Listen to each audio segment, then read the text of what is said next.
Writing in this template is mostly done on these external MIDI tracks. You can record, capture record, you can draw the notes in with the pencil or the brush, you can use the step input. But when you go to use automation to make your performances more realistic, you should get used to using region automation rather than track automation. This is because all of your instruments are grouped together in the auxes. So track automation would affect all the instruments that are going to the same aux. So the region automation you can use is like expression, modulation, breath, sustain. You can use pitch bend, any of the MIDI CCs. You might have noticed my key switches down here. This template unfortunately does not support articulation sets. This is because articulation sets bypass the environment, and this template relies entirely on the environment for correct port routing to VE Pro. I'm going to play a little bit of this cue, and then I'll show you how I would add effects to it.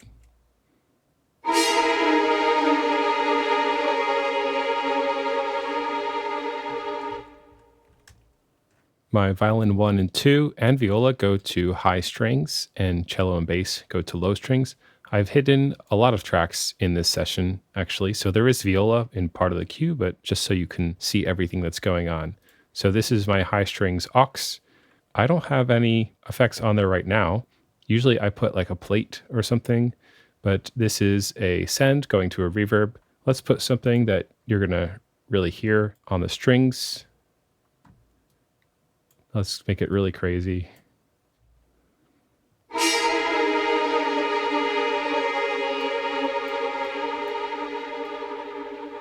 Okay, so that's going really, really nuts. Now this is not going to affect the brass, but it will affect the other high strings.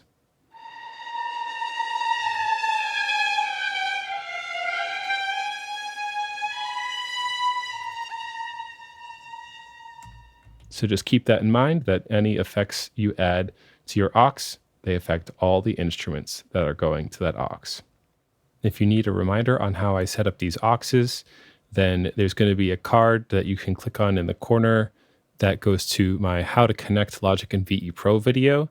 And if you want to know about these Scripter MIDI effects plugins, then there's another card for that, How to Upgrade Your Logic and VE Pro 6 template. This aux track is where you can put some track automation. I can automate this chorus just to show you. If you want to choose a specific control to automate and you want to draw the automation in, you can turn on touch mode and just click on the control. You may have to move it a little bit if you already have some automation written there, or you can just turn on latch mode, and I'll do this right now. I'll just ride the faders a little bit.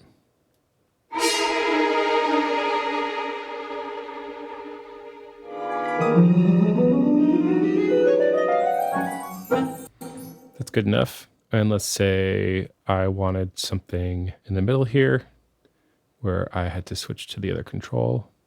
I could do that.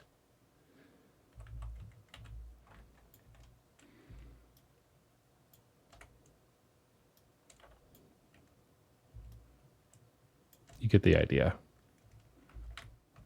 The way I got this aux in the arrange view was by right-clicking on it in the mixer, and then you just choose create track, or Control T in my case.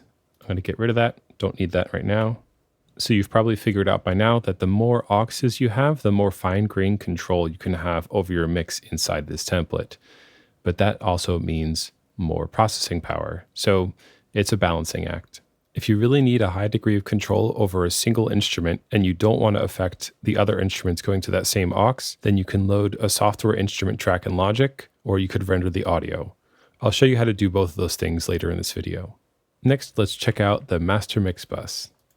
If you need a refresher on how to set this one up, check out the card that's appearing in the corner now for how to set up a large orchestral template. Any effects you add to this track will affect the entire mix, and you can automate this track just like you would an instrument aux. Let's talk about rendering audio. So let's say you want this section of the violin 1 without the violin 2. Normally they would print together in the stems because they are going to the high strings. The viola would get printed in there as well. Normally what you would do is bounce in place. And when I do that command, I get the error message on my other screen. Command is not available because there are no bounceable regions. This command will only work on software instrument tracks and audio tracks, and this is an external MIDI track, so it doesn't work. There are two workarounds for this. You can either use bounce to disk or you can render it in real time. So I'll show you both of those. Before you try either of these options, get the region name or get the track name and copy it. And then enable or bypass any plugins that you want or don't want to be rendered. I don't like what I did with the chorus. Going to get rid of that. I want to do something different later. And then the reverb, I would like a dry stem, so turning the reverb off. Next, select the region you want to bounce, activate solo mode, set the locators by region length and enable the cycle, and bounce to disk. In this window, I would suggest checking add to project as well as include audio tail. Even though I turned the reverb off, the sample I'm using may have its own tail, so just in case, I'm going to leave that on. Here you can paste the region or track name, and if you want, add a little identifier. Choose your location and bounce. Once it's bounced, you can turn off your cycle and disable solo mode. Then create an audio track and open the file browser. This is why you clicked on add to project, so you can just drag this file straight in. Then you can use move region to recorded position, and you can mute the original region if you like, but you don't have to, depends how you're using this. For this audio track to print properly with the stems and the mix, you do need to route it the same way that the external MIDI track's aux was going. So I'm going to set this output to the high string monitor, and I'd like the reverb back, so I will set this send to the high string reverb. Now let's just listen to make sure I got what I wanted. Sounds like it. There was this weird noise at the beginning. Let's see if that's actually in the samples. Yep, these are just noisy samples. This is Cinestrings. They're pretty good, but sometimes they're a little bit noisy. Now you can chop it up, repitch it, you can reverse it, you can do all sorts of stuff that you couldn't do before when it was existing as an external MIDI track. Next, I'll show you how to render the audio in real time. So I'll mute the track I just made, unmute this region, and open the stems. I'm going to duplicate the stem this track goes to and name it the way I want the file to be named. If you want to hear the stem while you're recording it, turn on input monitoring, select the region to record, turn on solo mode, and move your playhead to the beginning of the region, and then you can record.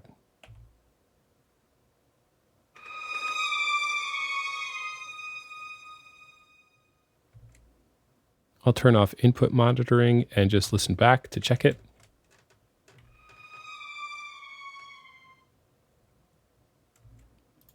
This audio is a lot quieter than the other one, and that is because using bounce to disk takes the stereo out, the main out signal, and it prints that.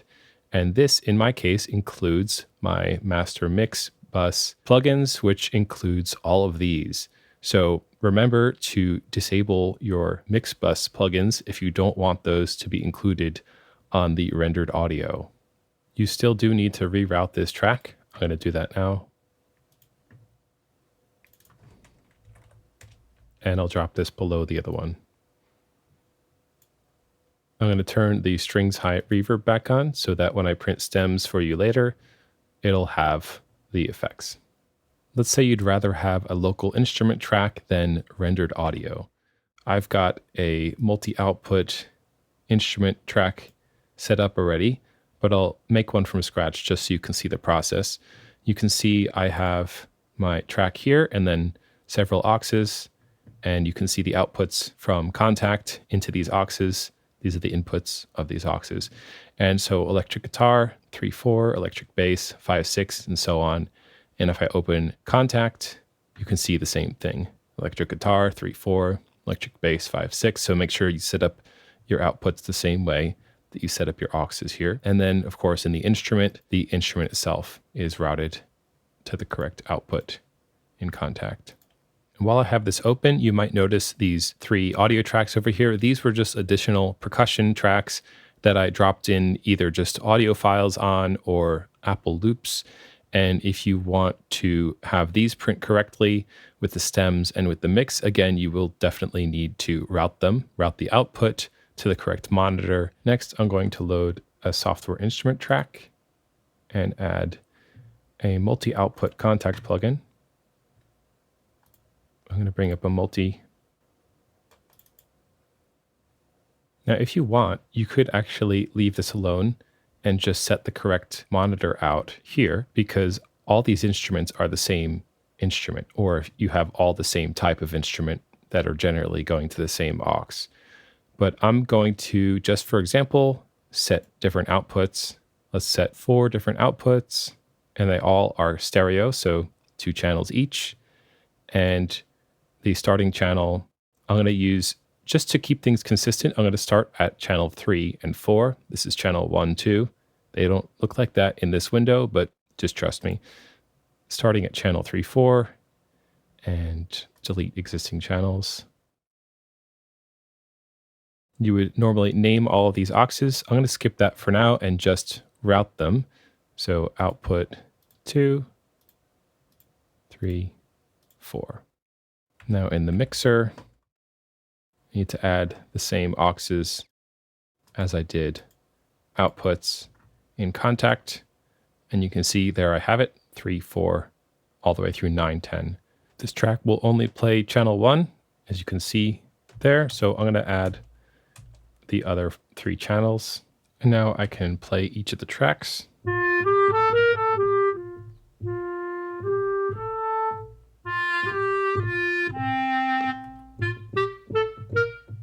And if I go into Logic's mixer,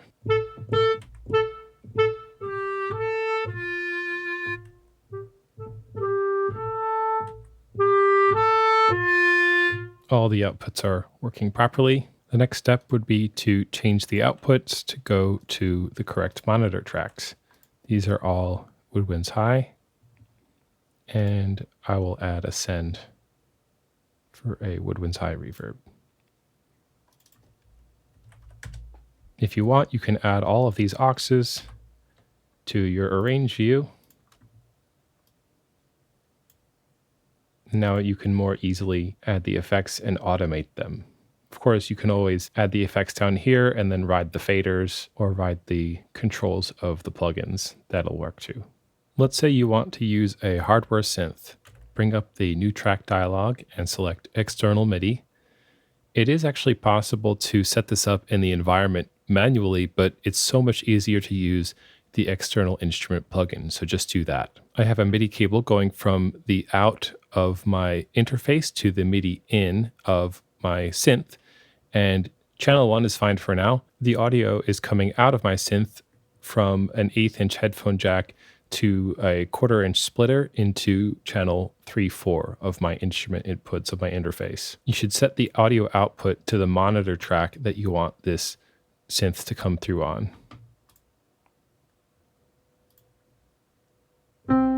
So I've got a piano sound. I'm going to change the sound.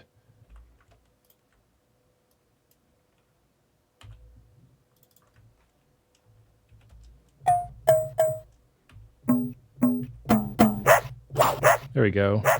Nice, high quality, deep sampled dog barks. Let's record something to go along with this cue.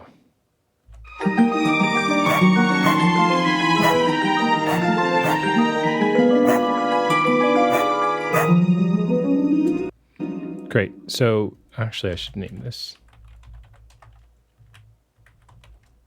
There's a couple ways to render the audio of an external synth, and they're going to look somewhat similar to when I was rendering the audio of an external MIDI track instrument.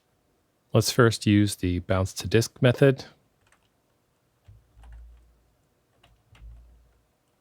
Because this is an external synth, you will need to change the mode to real time.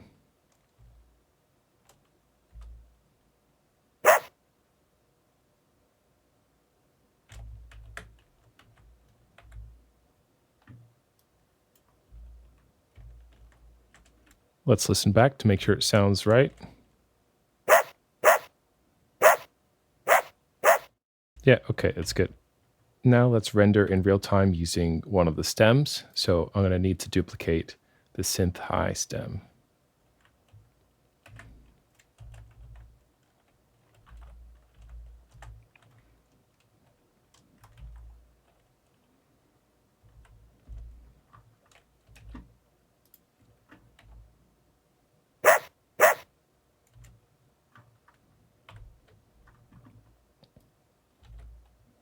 This audio file could print with the mix and with the stems if I choose the correct monitor bus here. If you did not render the audio and you just had this MIDI region on this external MIDI track, the only way that you would hear this in your mix is if you would bounce the whole mix online or in real time.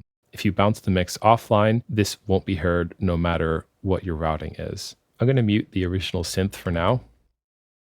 If I wanted this audio file to go directly to the mix, I would actually choose, in my case, this is the mix bus. This bypasses all of the monitor tracks. The only thing that this will get is plugins that the whole mix is affected by on the mix bus and anything I put on this track. I actually don't want this to go to the mix. I'm going to leave this at stereo out just to demonstrate that when you print the mix and the stems in this template, anything that's not routed to either the mix or to the monitor tracks is not going to get printed. But if you did bounce the disc, then this audio file would definitely be included in your mix. Let's talk about printing stems. If you want to know how I route the audio to the stems, then check out signal flow in a Logic and VE Pro template. That's going to appear in a card in the corner somewhere. To print stems, you just need to record arm and turn on input monitoring if you want to hear it, every track that you have something written for. So I'm going to hide the tracks that I don't need to print stems for.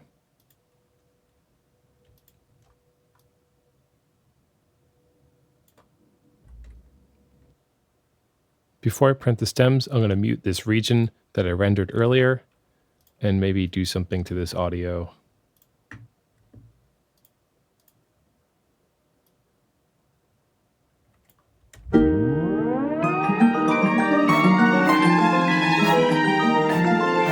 If you're happy with this set of stems, that is that you won't need to have the violin 1 and 2 separately or the flute and oboe separately, and you're fine with them printing all on their same stems, then you can actually print the mix at the same time that you render the stems.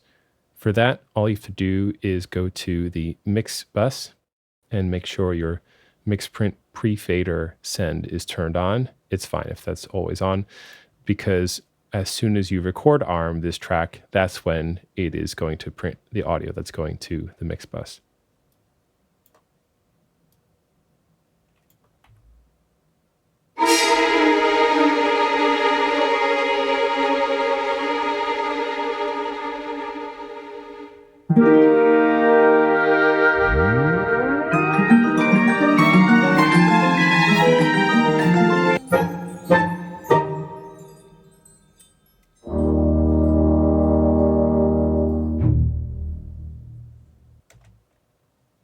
That might have sounded loud because the mix and the stems were all sounding at once. Let's listen back and check some of these things.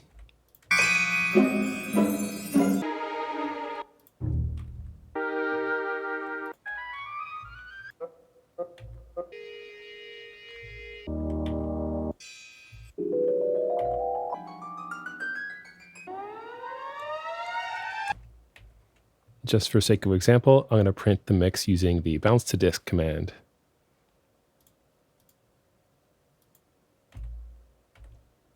I can now change the mode to offline, but I would leave that at real time if I had any hardware synths that I had not rendered the audio to. Otherwise, wouldn't hear them.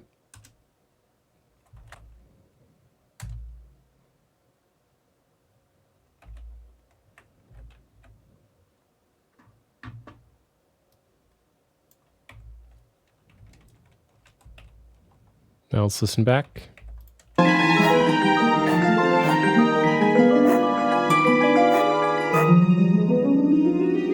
Let's say you need the violin one separately and flute and oboe separately.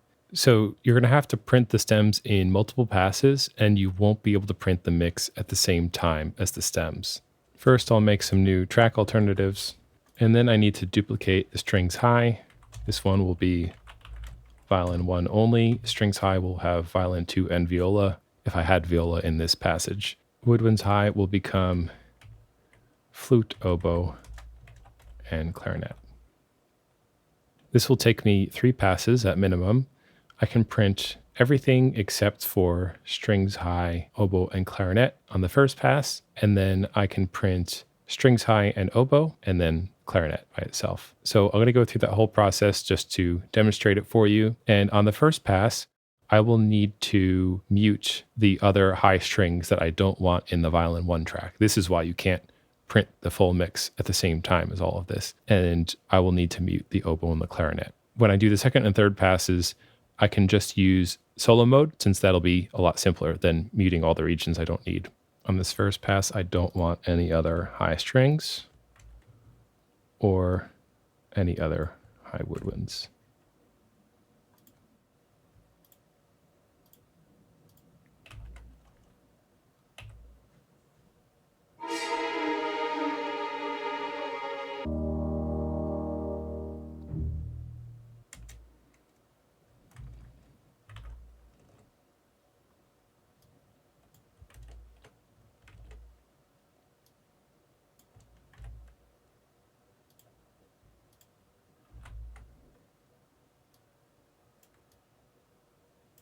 I'd actually like my stems to all be the same length, so I'm going to set a punch in, punch out.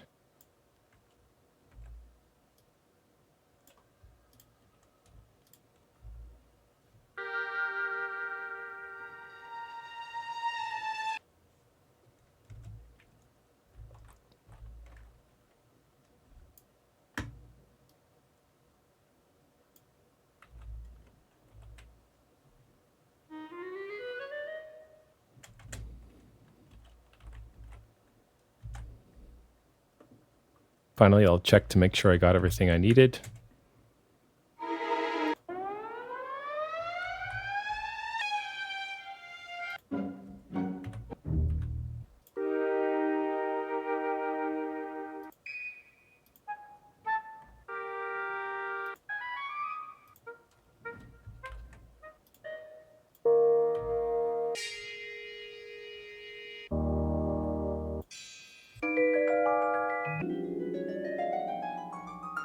Once these are done, then you could do a separate pass just to print the mix if you want, or just bounce the mix offline, up to you. As usual, you can find a PDF version of this tutorial in the description, and I'll put a card in the corner just for fun.